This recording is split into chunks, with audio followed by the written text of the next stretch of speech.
class because I have an attention span of a dog. You know, I see a squirrel, I'm like, so if I'm in class, at least I'm a little bit more focused on what we're doing in the class. I know everybody's doesn't learn the same, but so first thing we're talking about here in section 2.2 are graphs of functions. And I hear a lot that students don't like graphs of functions, so I'll just say to you, get over it. Well, I don't like traffic either, but I have no choice. If I'm going to go drive somewhere, I have to deal with it. So get over it. Graphs of functions, what I want you to do is anytime I give you a function, graph it in your calculator, right? You want to be so savvy by the time you get to calculus that you could get a real good graph of something without even picking up a calculator, right? And then there's more secrets that you learn in Calc 1 about subtleties of graphs. So tell me some things about graphs of functions, right? So tell me some things. What do you know about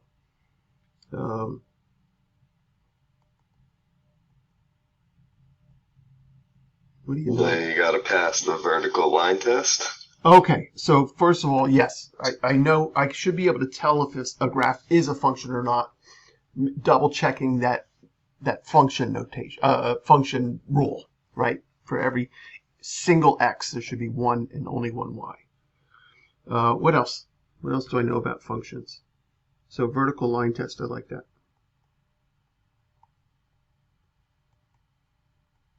Is it a function even? I should be able to tell domain pretty easily from a graph. It's not so easy to tell range yet, but it's always very easy to tell domain. So, but maybe I can see the range. Maybe or I at can least see the local max and the local yes. min. Okay, good. I like that.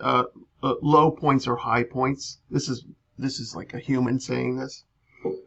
Low points, high points. Right. So this guy would be called a local min. It's the bottom of a valley. So I'm looking for the bottom of a valley or the top of a hill any time I can. What else? What other things should I be able to see from a graph? Zeros. Nice. Nice. Zeros or x-intercepts. Thank you. Zeros, roots, x-intercepts, right? So if I can find an x-intercept, I should be able to find a y-intercept, right? So 5 would be a y-intercept. And then there's things called asymptotes.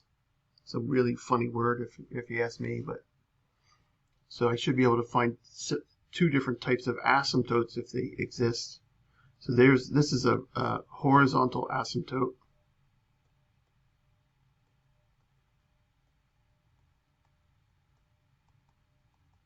And this one's a vertical asymptote, right?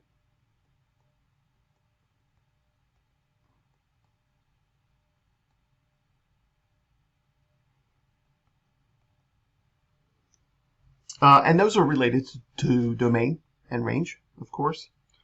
And then there's probably one other thing, maybe symmetry. Symmetry. This one has no symmetry. So we would talk about symmetry. There's two types of symmetry that would be three types. Across the y-axis, it looks like a mirror. Across the x-axis, it looks like a mirror. That one's trouble because it's not a function.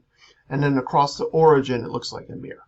So I'd have a picture in the first quadrant and a mirror image in the third quadrant, or quadrant 2 and quadrant 4 kind of thing. And so that's it. That's what we're talking about. This should all be a repeat, right? But I would say if I give you a function, you put it in your calculator as well.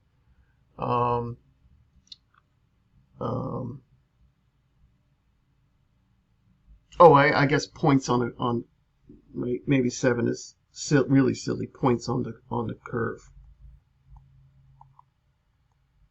And you'll see the computer will give you a y value and want you to find the x value, or give you an x value and want you to find a y value. It's very simple. I don't even think I need to, there's nothing to teach on this, but let's look at a couple problems just so it's, you know, you're not completely lost on it.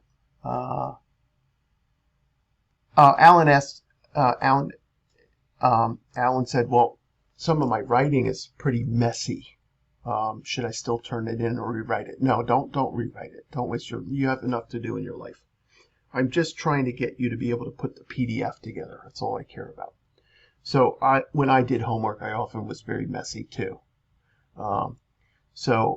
But if I had to turn in something, right, that I would probably do a rough draft and then rewrite. But on your test, you want to be working at a speed that you can be organized and neat and not have to rewrite it.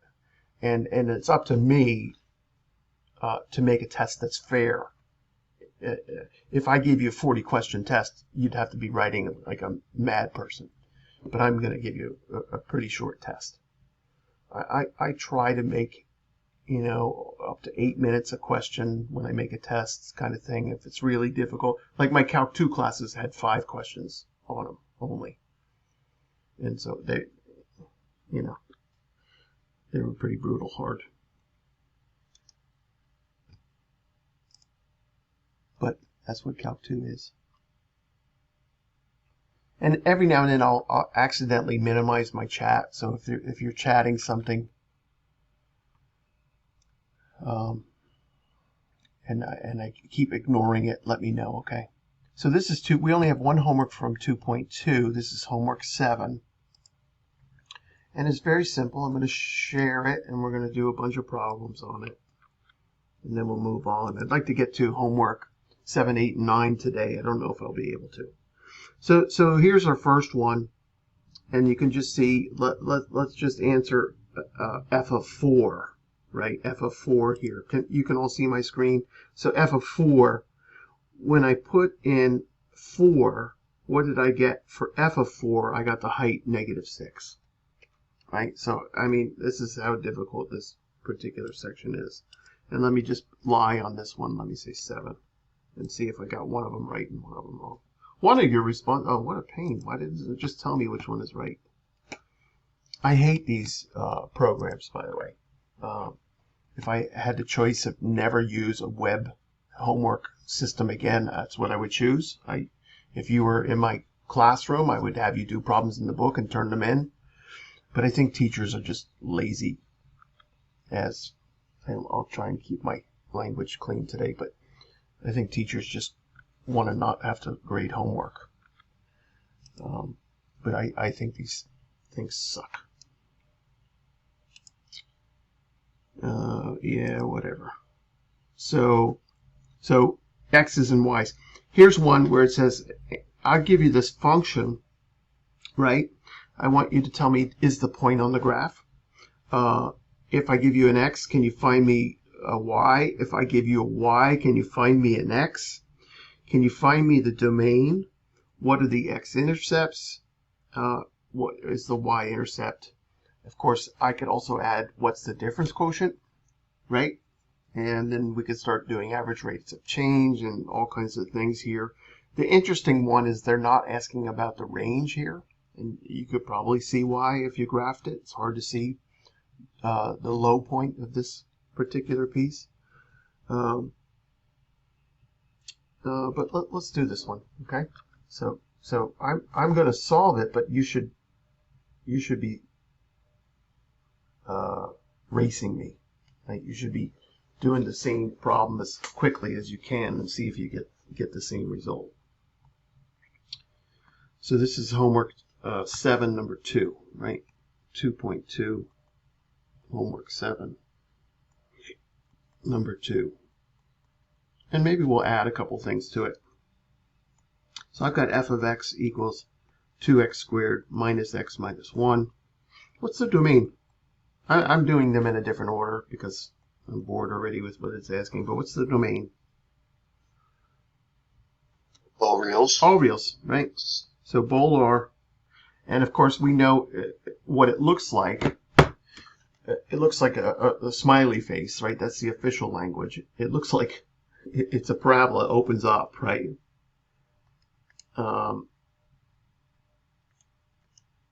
And we know the vertex is in, because we're going to graph it, the vertex is in quadrant 3. So it looks like about this. I can't quite tell if my vertex is at a height of -1 or not. I think it is, just from the graph. But one of the things we'll be doing is turning this into vertex form. So let's do that. Let's find the range of f, right? So the range of f. Found the domain, it's all reals. Let's find the range of f. It's going to be from the vertex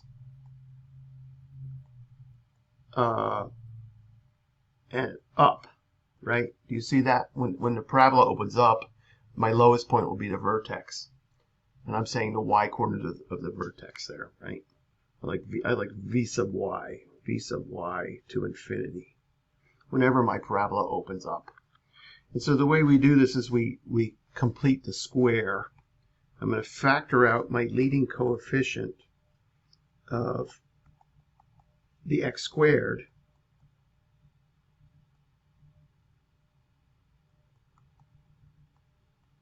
Only from the first two terms. Then I'm going to find the k value, right? K is -1/2. I'm going to get half of that. Half of k is -1/4. And I'm going to square that. And I'm going to get +1/16. And I'm going to add that 1/16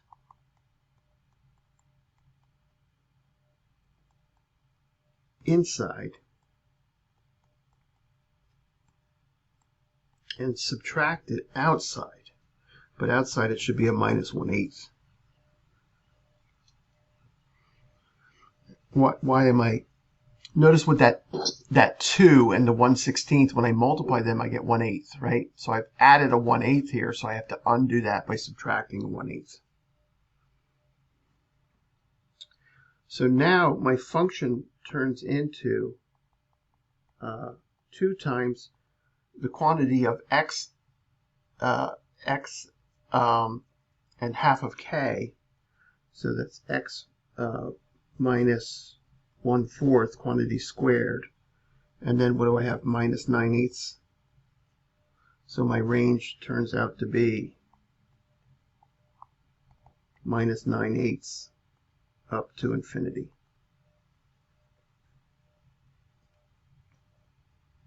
So the vertex, by the way, the vertex always lives at,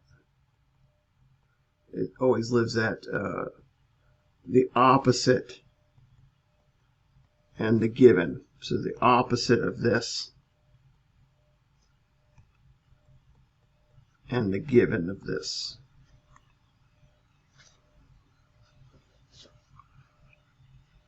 This is completing the square. So if you need to go relive that, if you did it in Math 50, if you took Math 50, if you last time you took Algebra 2, you would have completed the square quite a bit of times. It's how you come up with the quadratic formulas, complete the square. I know that's going to bother some of you. Make sure you can do it, because if you can't do it, you're going to have trouble in Calc 1. And everything I'm doing, even though it seems torturous, and it is, it's just horrible what I'm doing to you in this class, but we want to make sure we can do everything so Calc 1 is easier. Back to the actual homework question. It says if is 2, 5 on the graph, right? Is 2, 5 on the graph of f of x? Right, so I simply want to just plug in 2. So I get 2 times x squared minus x minus 1 and see if I get 5. Notice how I plugged in? Notice how I plugged in with empty parens? Anytime I'm plugging in to a function, I want to use empty parens. Until you're really good. Until you're not making any mistakes at all. So this is question mark, right? So what do I get? 8 minus 3 is 5. Okay, it works.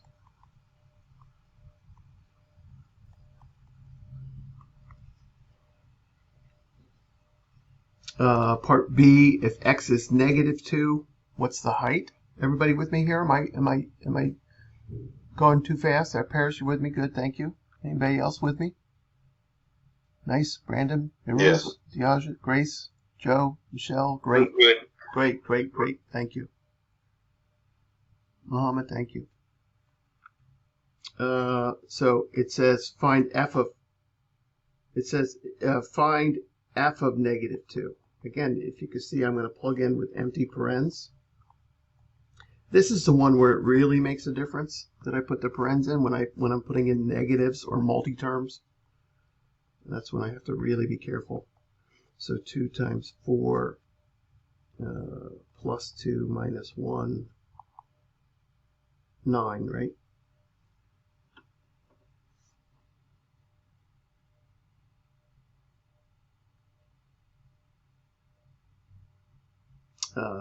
C is nice. It gives me a y value, right? So part C, it says f of x is -1. So that means you can see there I have to find the x values. And it's hinting that it could be 2. And we know, of course, we got some kind of symmetry about the axis of symmetry. But so I need -1 is equal to 2x squared minus x minus 1. Or better yet, 2x squared minus x equals 0. In this case, we want to factor. So x equals 0 or x equals 1/2. Right? So we get that kind of symmetry. It's really nice to be double checking this stuff with Desmos. There are ways to plug points in on your calculator, but it takes forever. And then bad things happen sometimes when we do that, particularly with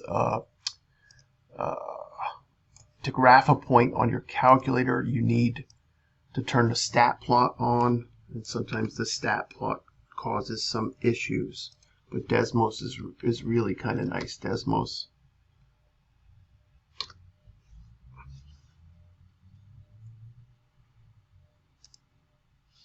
So just watching me use the calculator, I'm hoping you pick some of this stuff up. So original function was 2x squared. Oops. Minus x. Oops. Minus 1, right? Oops. Jeez, Robert, what the hell is going on? Minus x minus 1. So there's my original, and we got a vertex of what? 1/4, comma 9/8, negative 9/8. So I like to plug those as I figure things out. I like to plug them in and verify when I'm practicing.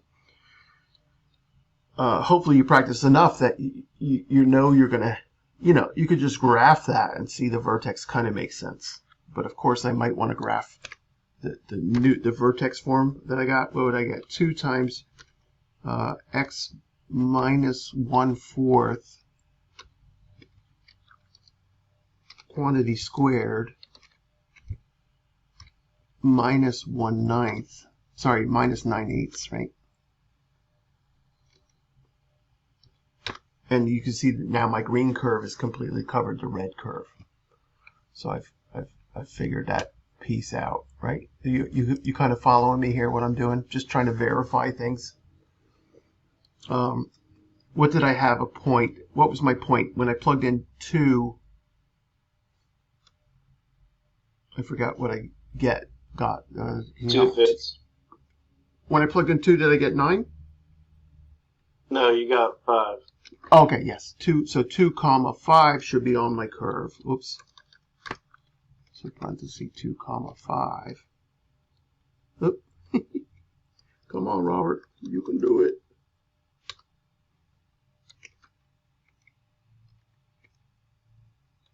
Nice. Done. And when I got a result right of -1, right, I got a 0, -1, correct? So let's see if that's on there. 0, -1. Nice. And I also got 1/2 -1.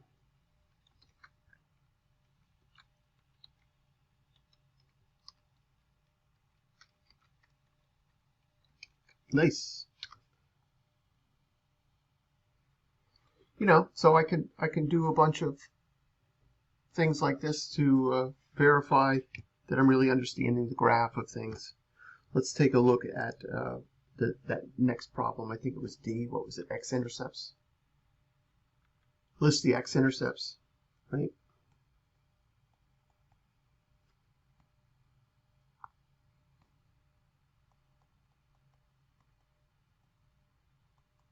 So that means 0 should be 2x squared minus x minus 1. So you probably have to go back and review all your factoring, right?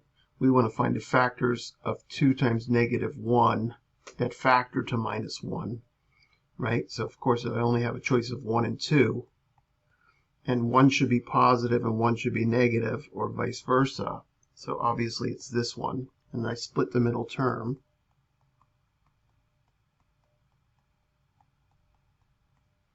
And then I factor by grouping. So it looks like I can factor out an x here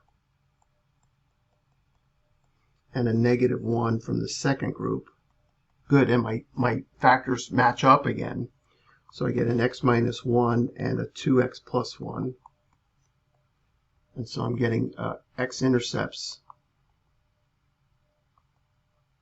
of 1, 0 and -1/2, 0. Right? So I got a factor to find x-intercepts. Is that bothering anybody?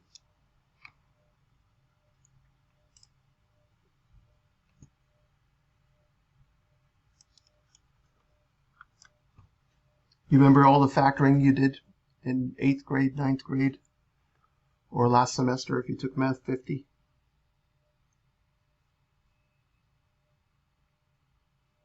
If you have to do a review of all your factoring, please do. You should be able to factor,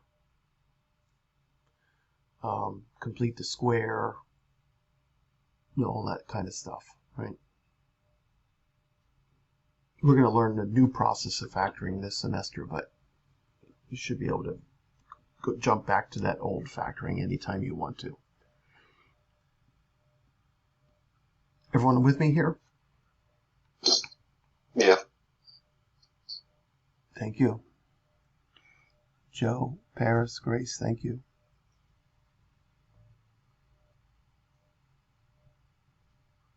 Nice. Let me see what else we got on this homework. I think that should be it. We can move on to something more complicated.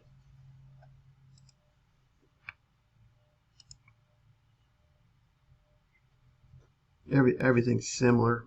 This one's an interesting difference quotient. This is particularly an interesting difference quotient. Tough.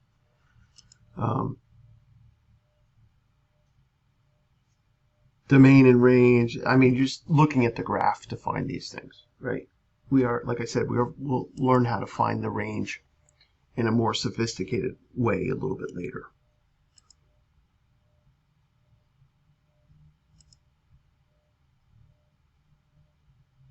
So there it is. Okay. That homework's pretty easy. Good. Let's move on to section 2.3.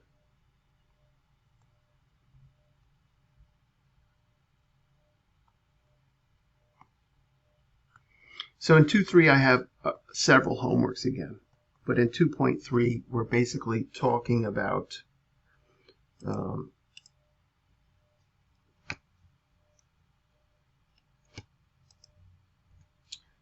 2.3 we're talking about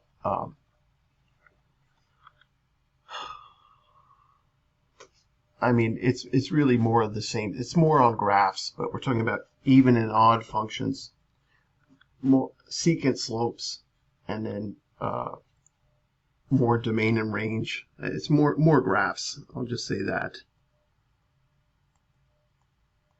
and secant slopes. So difference quotients. Okay. So the first thing I want to talk about are even and odd functions. So this is homework 8, even and odd functions.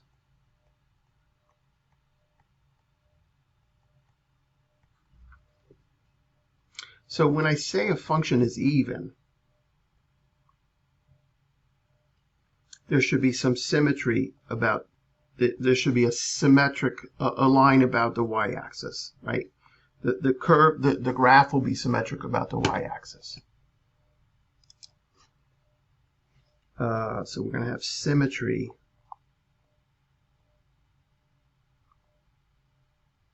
about the y-axis. Right? So folding left and right should match up, right? The butterfly kind of thing. And so I want to think about,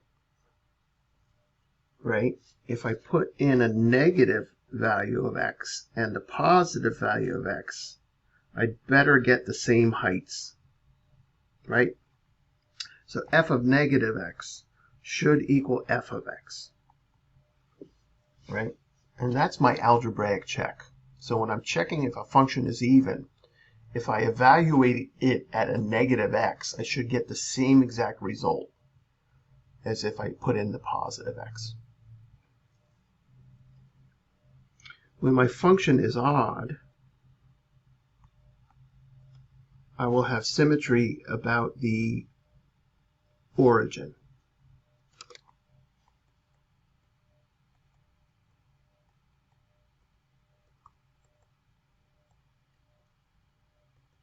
There's a nice way to think about that, easier than the origin, is I should be able to fold on the x-axis, on the y-axis, and then fold on the x-axis and things will match up.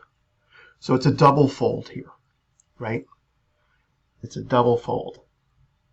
And so it should be pretty easy to see if I put in a positive x or a negative x, I'll get opposites. So the opposite of f of negative x should give me f of x. There's my algebra. When I put in opposite x's, I'm going to get opposite y's.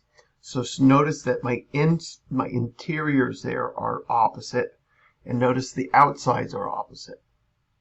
So when you put in opposites, you should get out opposites.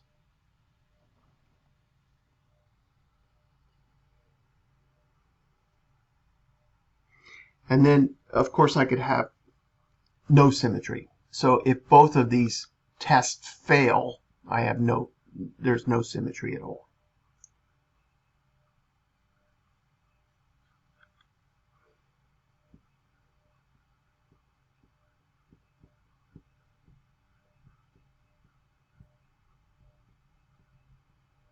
So this one I think I kept pretty short. This one I kept pretty short in the homework.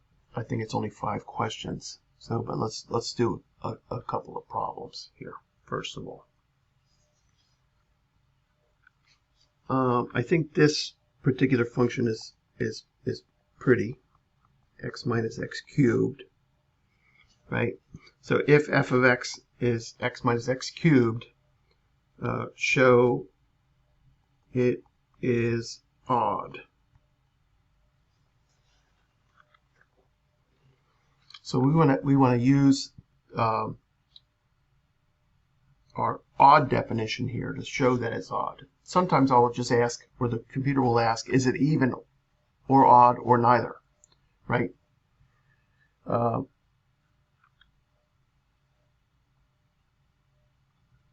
So what's the old joke? How do you pronounce neither? What's the right way to? Is it neither or is it neither? Neither. Both ways. Okay, so if you say it's neither, then I say, well, so you can't pronounce it. Yeah, both ways, right? So so if I ask you, is it even or odd, you have to check possibly 2 things, right? it can't be both even and odd, right? Do you see that? A function cannot be both even and odd.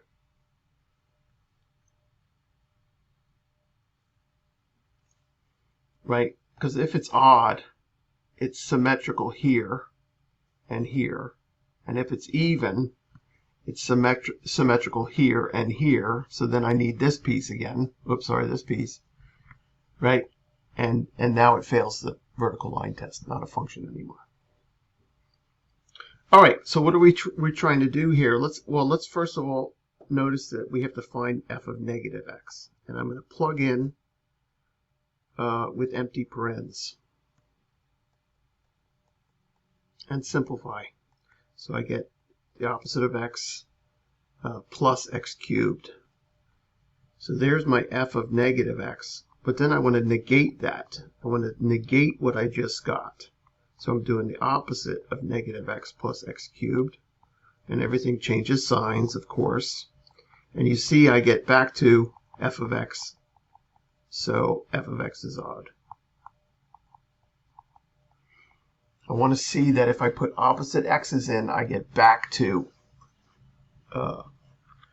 if I get opposite x's, I get the opposite of f. And then if I negate that, I get back to f. So that's a little bit strange, but the process is the same every time. Plug in negative x. If you're looking for even, check it, verify, is it the same as f of x? If you're looking for odd, you plug in f of x, you negate it, and then see if you have f of x, right?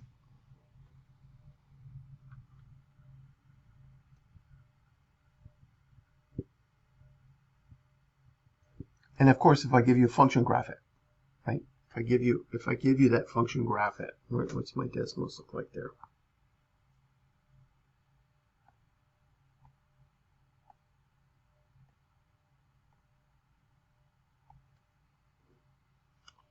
Y equals x minus x cubed.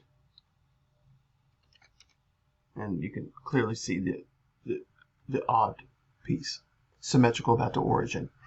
Not only do I think of the double fold there, I also think about like putting a nail. I'll put a nail in at the origin and then rotate the whole thing around 180 degrees if it matches up. Again, I've got the odd function.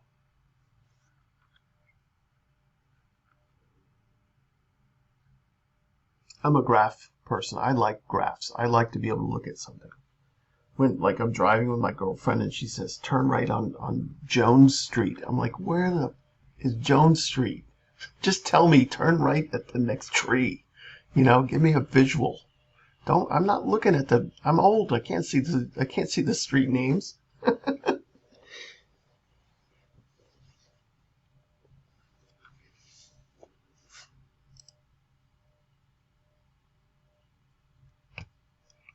Let me go back to that homework and see if there's something else in there. Oh, did I never open it? I never opened it. Let me open it. So even and odd functions.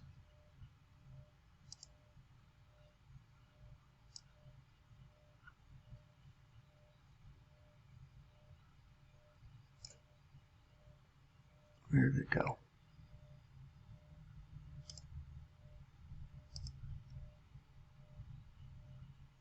So even, odd, or neither, right?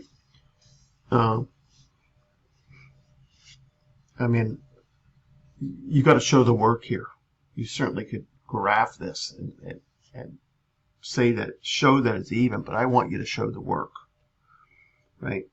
You certainly can graph it and then just say, hey, it's even. And of course, I'm looking at the powers here.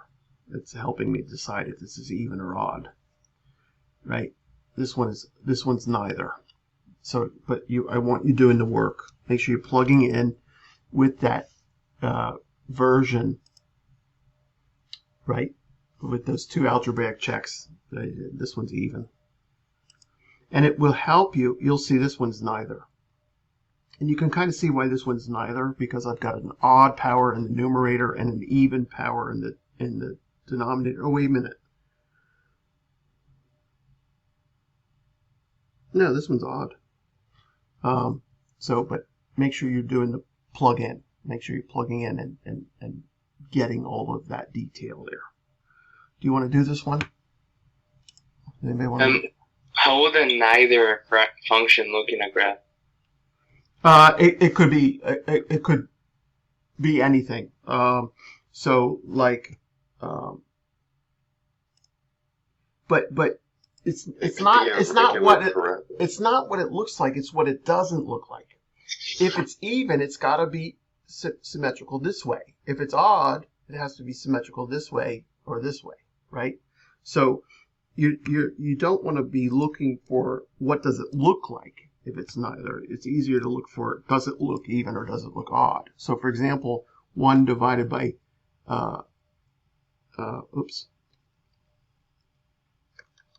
1 divided by 2x minus 3 is neither, and you can see it's definitely not even.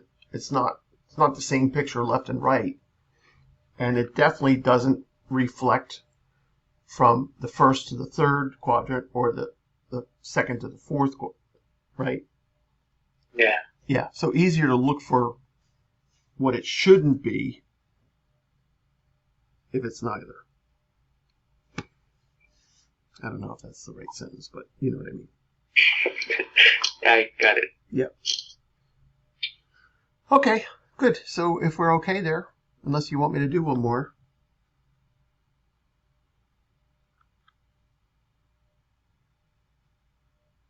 Again, you can't just watch me do things. You have to do them yourself. You can't watch me play guitar and then expect to be able to play. You can't watch me parallel park and then expect to be able to parallel park.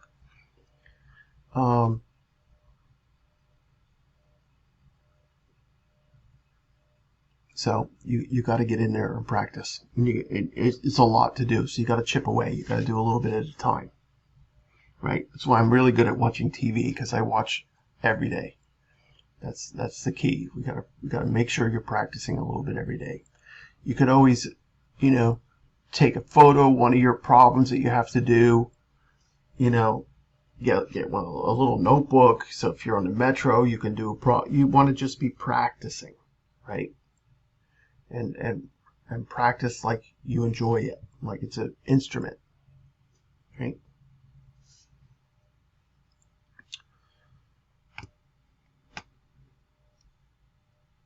We got Monday energy today, I think. Monday energy. All right, I think I can start the very next homework because it really is nothing new. So I'm expecting you to go up to this homework 9 at this point. So we're just talking about secant slopes, okay? So let me open homework 9 and just look at a couple problems. I only have about 9 minutes left. But there's really nothing new in this particular section, which is nice. I mean, I don't love this book, but it's fine. Oops. Come on, Robert. I'm having a mouse issue. Here it is. So here it is. It says, find me the average rate of change. So now, when I just say to you average rate of change, you can just do slope. So find the y values at 1 and 3, and then do your slope. Okay? Right? Does that make sense? Everybody with me here? You can see my screen? If I just say find average rate of change, I'm talking about slope. So plug in the 2x values, find the 2y values. Right?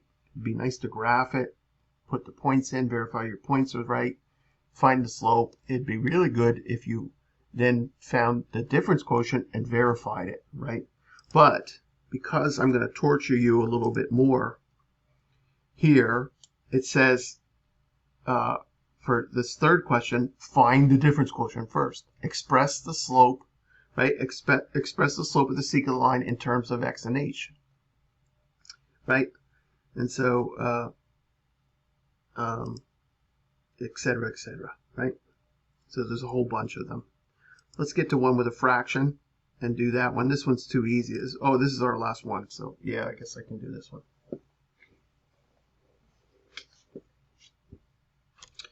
So it says find me the difference quotient, right? You see that in part A? Then it says when x is 1, let h be 1/2, find the slope. Let h be 1/10, find the slope. Let h be 1/100, find the slope. And where is this thing going? I want you to make a prediction. This is called a limit. This is calculus. This is called a limit. I want you to make a prediction as h goes to 0. Where's the slope going? Okay. Number C is nice because I want you to find actual secant line, right? So that y minus y1 equals m times x minus x1. And then graph everything in one window. So this is a good one to do. Okay. So this will be our last problem today. I don't know if I'll get it completely finished. I might go a little bit fast to try and get it finished. But just scream if I'm driving really fast and you get nervous. Like if we drove in New York City together, you'd be hanging on for your life for sure. Because I drive like a lunatic on purpose. So here we go. F of x is 4 over x. Right?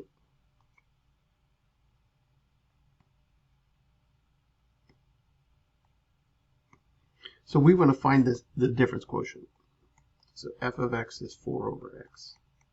So I know my difference quotient is going to give me 4 over x plus h minus 4 over x all divided by h. Which is nice because I don't have much to do here right away. What's my common denominator? In fact, this one is the LCD. It's just x times x plus h, and I'm going to multiply that over itself, right? Because I want to multiply by 1, right? Does that make sense? So I just take the product of my interior denominators, and then I multiply by 1 by using that over itself as my version of 1. I'm trying not to rush through this. So I'm saying, okay, let my original piece be in black, right? And then let me distribute with the red piece.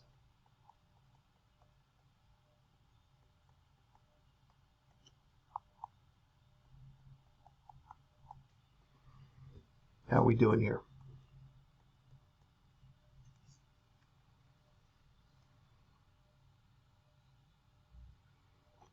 I use the implication arrow instead of an equal sign. Equal sign means they're exactly equal. The implication arrow just means one is leading to the other, because there will be a problem with equality at the end.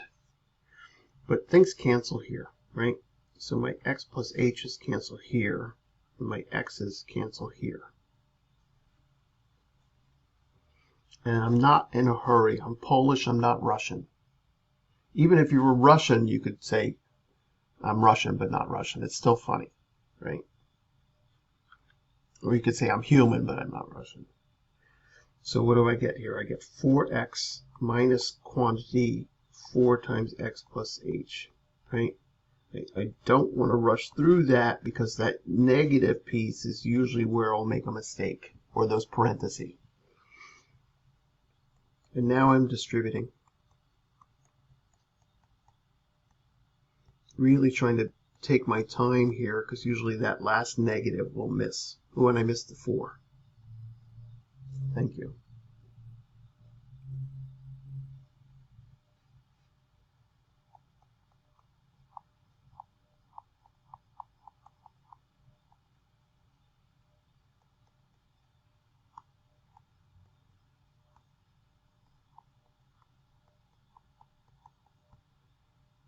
And there's my difference quotient. Let me know when you get there.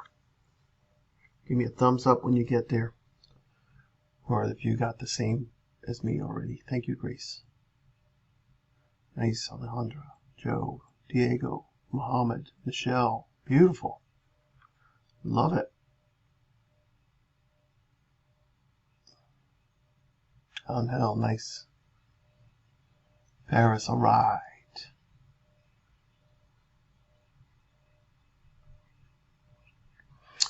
Okay, so we got our difference quotient. What's the next thing it asks us here? Okay, we got A, right?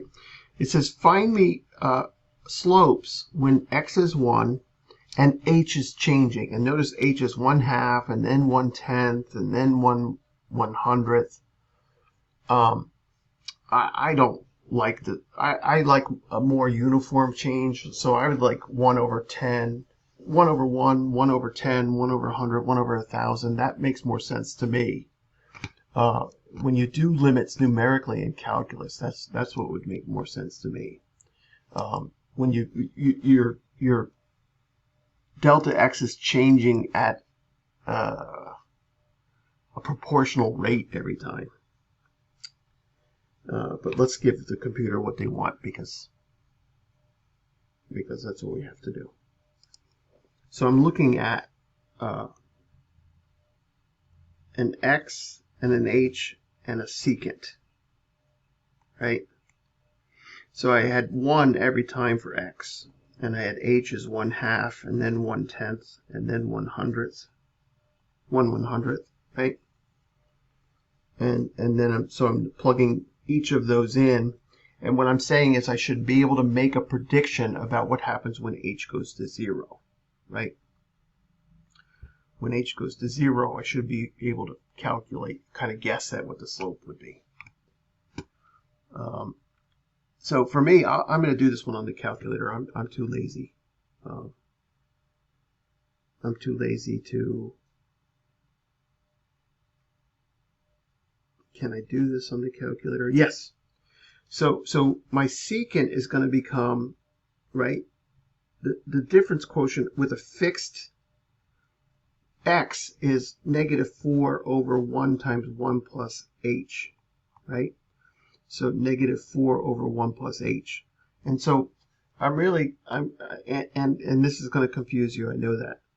But when I go into my calculator, I'm going to plug that into my calculator, and then but I can't use the letter h in my calculator because it's dumb. Right? You know what I'm saying? I can't see you, so give me a second here. If I use my calculator, because my calculator is so dumb, I can't use the letter h. I can on Desmos.